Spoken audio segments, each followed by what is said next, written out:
श्रीमन्महागणाधिपतये नमः. श्री सरस्वत्यै नमः. श्री गुरुभ्यो नमः.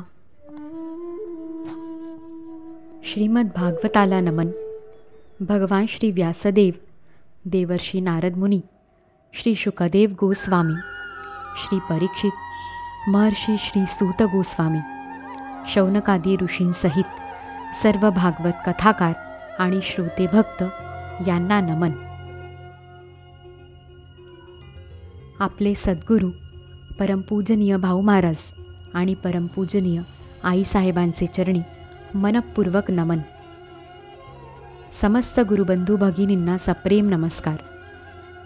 आपले सद्गुरू आणि श्रीपाद प्रभूंच्या अनन्य कृपेमुळे आजवर श्रीमद भागवत महापुराण द्वितीय वार्षिक वाचन उपासने अंतर्गत नवम स्कंधापर्यंत वाचन सेवा आज संपन्न होते आहे.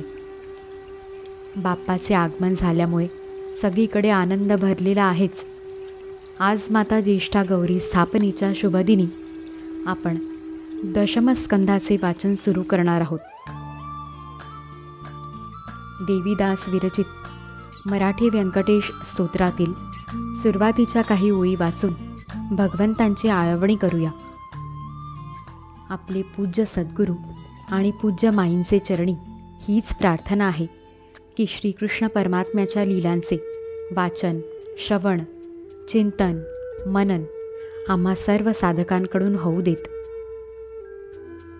नित्यंदिन ही सेवा उपासना करवून घ्यावी व भगवान दत्तात्रेय श्रीपादप्रभूंचे चरणी आमची भक्ती, प्रीती व निष्ठा वृद्धिंगत करावी.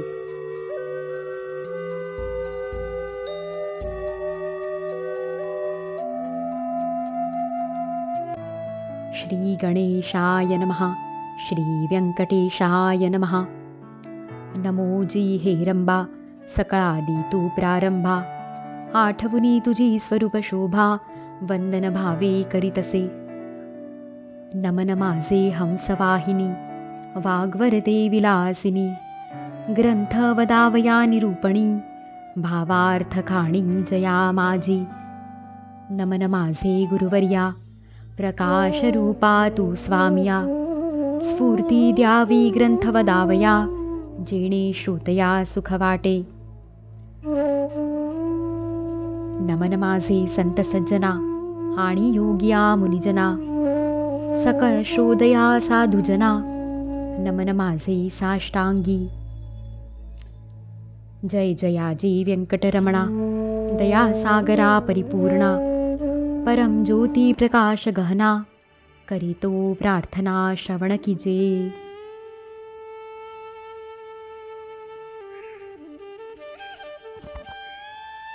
ओम नमो भगवते वासुदेवाय. श्रीमद्भागवत महापुराणम दशमस्कंध पूर्वार्ध. अथ प्रथमोऽध्यायः.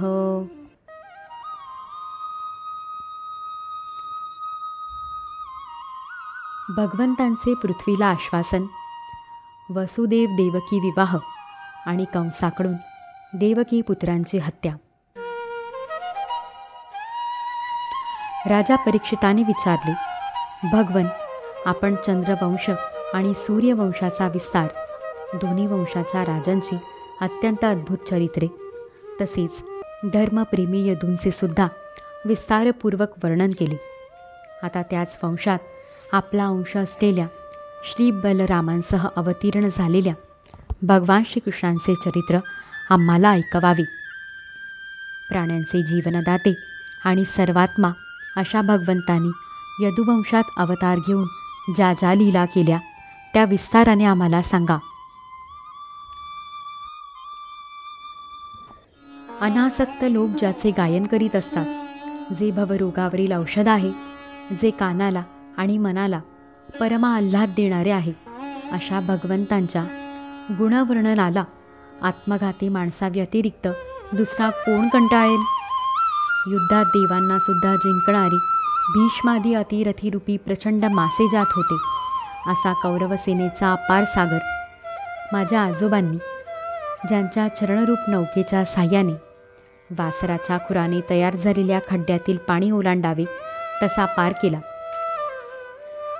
कौरव आणि पांडव या दोन्ही वंशाचे बीज असे माझे हे शरीर अश्वत्थाम्याच्या ब्रह्मास्त्राने जळून गेले होते. त्यावेळी माझी माता भगवंतांना शरण गेली, तेव्हा त्यांनी हातात चक्र घेऊन माझ्या मातेच्या गर्भात प्रवेश केला आणि माझे रक्षण केले. हे विद्वन, सर्व शरीर धारण करणाऱ्यांच्या आत्मरूपाने राहून अमृतत्वाचे आणि बाहेर कालरूपाने राहून मृत्यूचे दान करणाऱ्या आणि मनुष्यरूपाने प्रगट होणाऱ्या त्यांच्या लीलांचे आपण वर्णन करावे. आपण आत्ताच सांगितले की बलराम रोहिणीचे पुत्र होते. त्यानंतर देवकीच्या पुत्रांमध्ये सुद्धा आपण त्यांची गणना केलीत. दुसरे शरीर धारण केल्याशिवाय 2 मातांचा पुत्र होणे कसे शक्य आहे?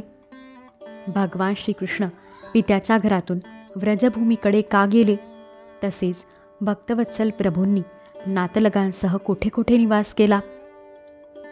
केशवांनी गोकुळात आणि मथुरेत राहून कोणकोणत्या लीला केल्या?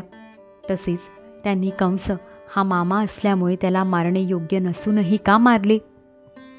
मनुष्यदेह धारण करून द्वारकापुरीमध्ये यादवांसह त्यांनी किती वर्षे निवास केला आणि त्यांना किती पत्न्या होत्या?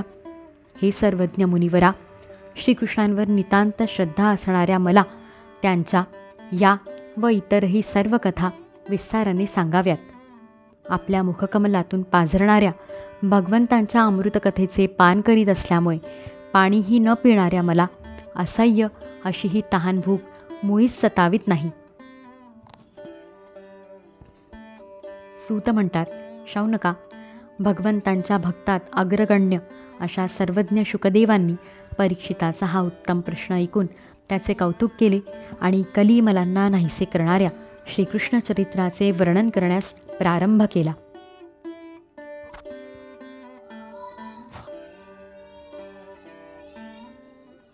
श्री शुकाचार्य म्हणाले, हे श्रेष्ठ राजर्षी, तू जो काही निश्चय केला आहेस तो अतिशय सुंदर आहे.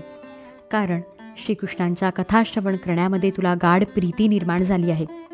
भगवान श्रीकृष्णांच्या कथेसंबंधीचा प्रश्न वक्ता, प्रश्नकर्ता आणि श्रोता अशा तिघांनाही गंगा ज्याप्रमाणे पवित्र करतो. त्यावेळी लाखो दैत्य गर्विष्ठ राजांचे रूप धारण करून पृथ्वीला भारभूत झाले होते. त्यापासून आपले रक्षण व्हावे म्हणून ती ब्रह्मदेवांना शरण गेली.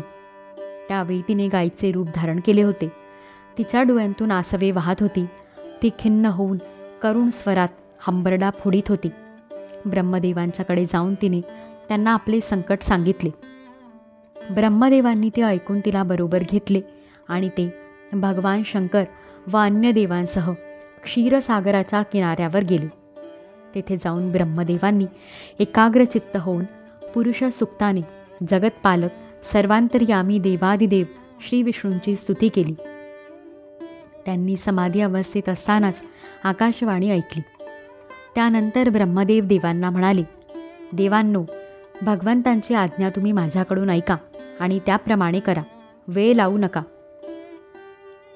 पृथ्वीच्या कष्टांची भगवंतांना पूर्वीच कल्पना होती. ते देवादिदेव आपल्या कालशक्तीच्या द्वारा पृथ्वीचा भार हलका करीत जोपर्यंत पृथ्वीवर राहतील तोपर्यंत तुम्ही यदुकुलात अंशरूपाने जन्म घेऊन राहा. वसुदेवांच्या घरी स्वतः भगवान पुरुषोत्तम प्रगट होतील. त्यांना आनंद देण्यासाठी देवांगनांनाही जन्म घ्यावा लागेल. स्वयंप्रकाश भगवान शेषसुद्धा, जे भगवंतांची कला असल्याकारणाने अनंत आहेत आणि ज्यांची सहस्र मुखे आहेत, ते भगवंतांचे प्रिय कार्य करण्यासाठी त्यांच्या अगोदरच अवतार घेतील. जिने साऱ्या जगाला मोहित केले आहे ती भगवंतांची ऐश्वर्यशालिनी योगमायासुद्धा त्यांच्या आज्ञेने त्यांचे लीला कार्य संपन्न करण्यासाठी अंशरूपाने अवतार घेईल. श्री शुका म्हणतात, प्रजापतींचे स्वामी भगवान ब्रह्मदेवांनी देवतांना अशी आज्ञा केली आणि पृथ्वीची समजूत घालून तिला धीर दिला. त्यानंतर ते आपल्या परमधामाकडे निघून गेले.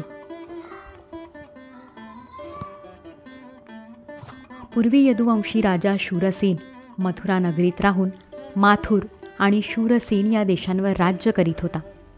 त्यावेळेपासून मथुरा ही सर्व यादवांची राजधानी झाली होती. भगवान श्रीहरी नेहमी तेथे विराजमान असतात.